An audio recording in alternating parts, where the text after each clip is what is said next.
Lihim ng liham. Ang pinakamakulit na girlfriend mo sa balat ng radyo. Isang magandang morning sa inyong lahat! Ako pa rin po nag-iisang girlfriend mo sa radio. My name is Lindsay.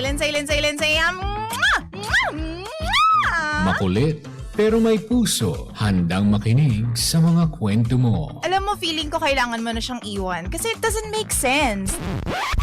Ang kwento sa lihim ng liham.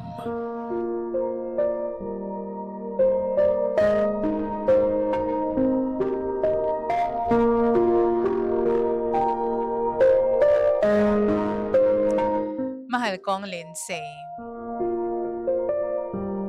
Ako nga po pala si Randy.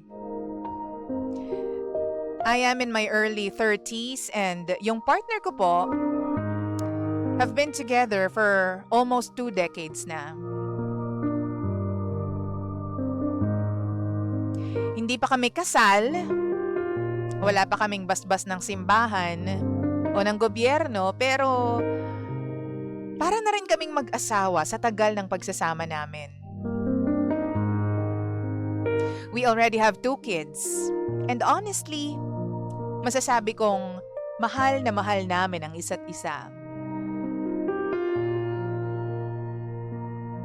Ever since DJ Lindsay, pangarap talaga ng partner ko na makapagtrabaho on board. Ilang taon naming pinag-ipunan, pinaghandaan, hanggang sa finally, last year, natanggap siya sa isang international vessel bilang isang crew. Proud na proud ako sa kanya kasi alam kong hindi naging madali ang journey niya.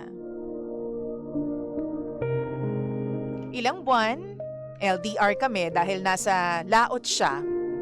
Habang ako naman, naiwan dito, nagtatrabaho, at sa akin din naiwan ang aming mga anak.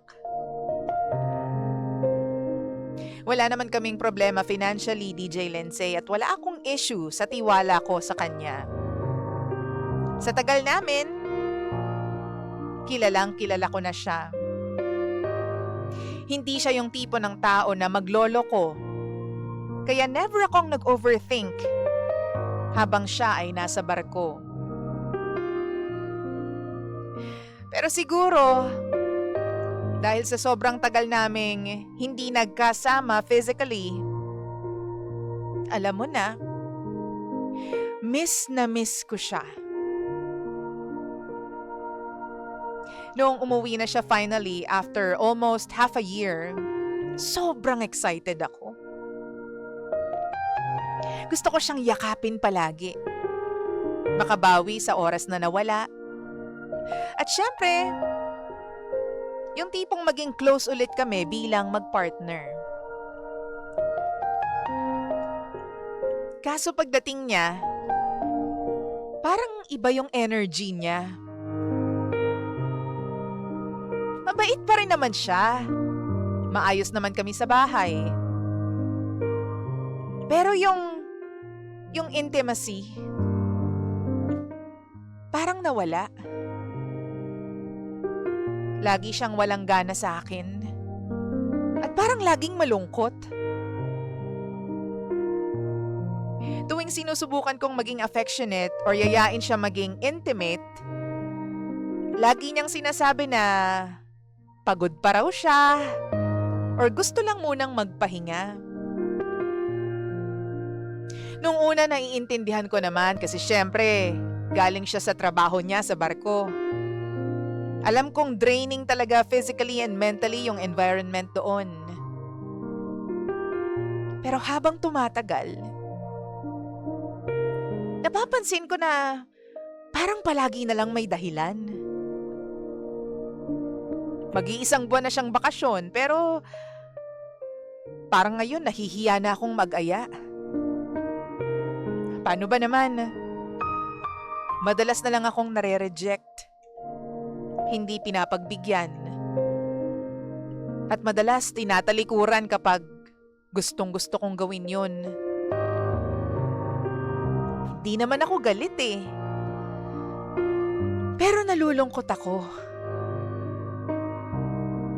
Alam mo yung pakiramdam na habang ako, sabik na maramdaman ulit siya. Parang okay lang sa kanya kahit wala yun.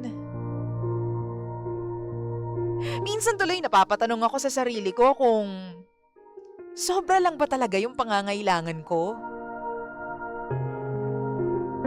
O baka naman valid yung lungkot na nafe-feel ko bilang partner niya. Siyempre, nangangailangan din ako. Hinahanap-hanap ko siya. Pero ayoko rin naman siyang pilitin o i-pressure. Gusto ko gawin namin yon dahil gusto namin pareho at hindi yung napipilitan lang siya. Pero honestly, nakakaapekto na rin sa confidence ko bilang isang lalaki. Kapag pakiramdam ko, parang hindi ako gustong lapitan ng partner ko o ng misis ko. Lalo na't miss na miss ko na talaga siya. Nakakalungkot, TJ Lindsay, at hindi ko alam kung anong dapat kong gawin. Sabi ko nga sa inyo, mahal na mahal ko siya. Pero hindi ko alam kung paano ko mababago yung kanyang mood, paniniwala, state of mind, para finally, magustuhan na niyang maging intimate ulit with me.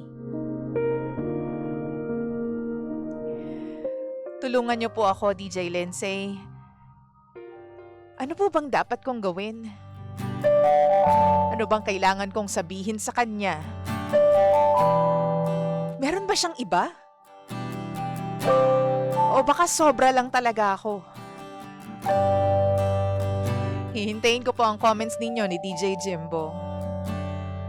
Muli, ako si Randy at ito ang aking lihim ng liham.